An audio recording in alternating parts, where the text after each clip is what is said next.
Tonight's story comes from the heart of a dense pine forest, the kind of place where the trees lean in close, as if they're listening. A small group of friends, Ian, Zoe, Malik, and Rhea, went camping to celebrate the end of summer. They chose a remote clearing deep in the mountains, miles from the nearest trail.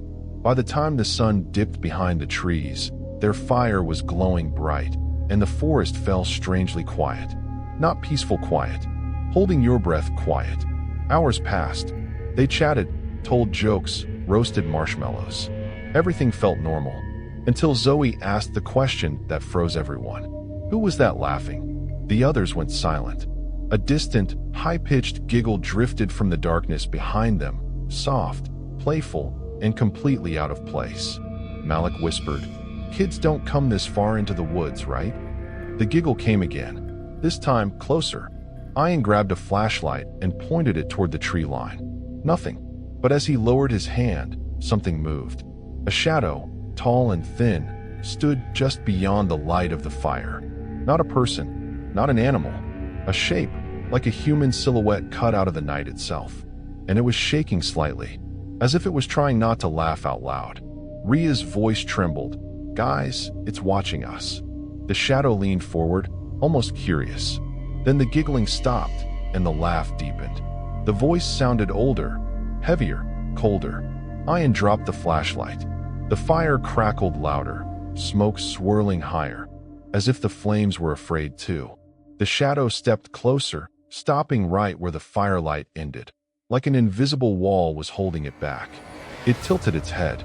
The laugh changed again, turning into the laughter of a full-grown man. Zoe whispered, "We need to leave." But Malik shook his head. "We can't run.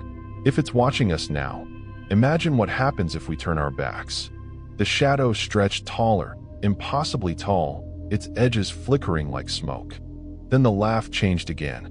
This time, it was the laugh of an old man. Rough, cracked, echoing through the woods. The creature leaned close, its face, or whatever it had for a face, hovering just outside the fire's glow.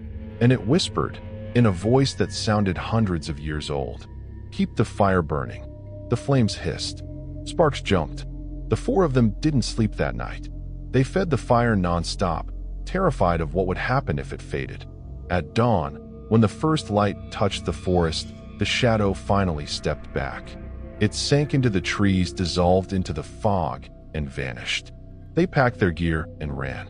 But before leaving, Ian turned one last time toward the forest. And from deep within the pines came a final, distant, childlike giggle, as if the shadow was still there, still watching, still laughing, waiting for the next fire to die out.